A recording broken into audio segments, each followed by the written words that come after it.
my class with me, Miss Mustika. Okay guys, today we're going to continue our lesson that's about recount text. So check it out.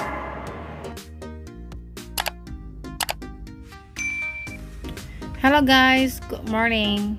Today we're going to learn about recount text. So what will be learned? The first is definition. The second is purpose. The third is generic structure.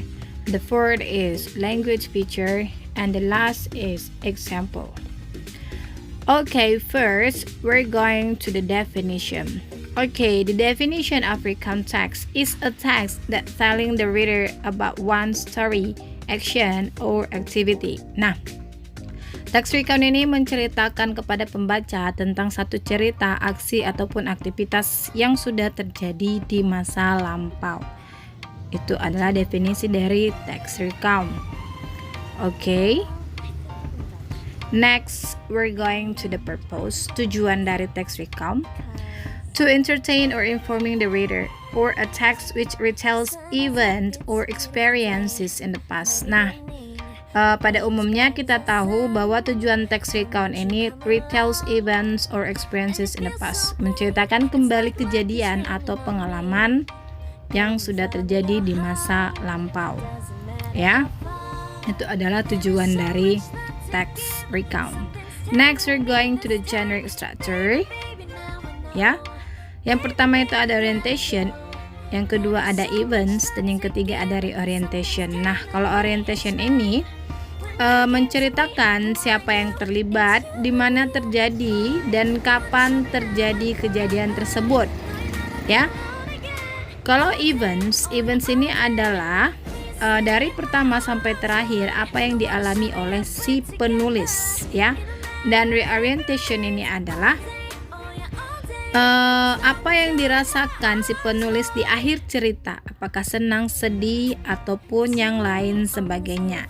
Jadi ketiga ini adalah generic structure dari teks recount. Nah, next ya, itu ada language feature-nya. Yang keempat, yang pertama kita menggunakan simple past tense karena dia berhubungan dengan masa lampau. Yang kedua ada focus on specific participant. Contohnya saya si penulis, fokus kepada orang yang ada dalam cerita.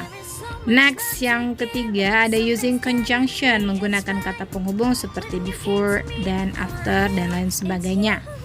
Yang keempat ada using action verb, when, state, dan yang terakhir ada using temporal sequence seperti on Saturday, on Monday, dan lain sebagainya. Okay, we're going to the example, the last explanation. Ya, yang pertama itu adalah judul A Beautiful Day at Jogja. Nah, yang pertama kita bahas dari generic structure orientation. Siapa, di mana, dan kapan terjadi cerita itu. Nah, kapan terjadi? Last week. Di mana? Di Jogja. Siapa yang ada dalam cerita itu? My friends and I pas karena orientationnya. Next, events ini adalah dari awal sampai akhir cerita kan, tadi seperti yang dijelaskan. Pertama, first we visited Parangtritis Beach, ya. Yang terakhir, then we felt hungry so we went to a restaurant. Jadi dari pertama sampai terakhir diceritakannya. Dan yang terakhir itu ada reorientation.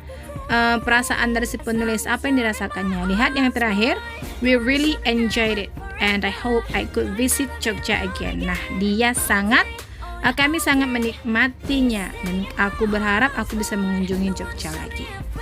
Nah, jadi harus sesuai dengan generic structure-nya ketika kalian menyusun sebuah pengalaman kalian. Okay guys, that's about our lesson today. Thanks for your attention. Bye-bye.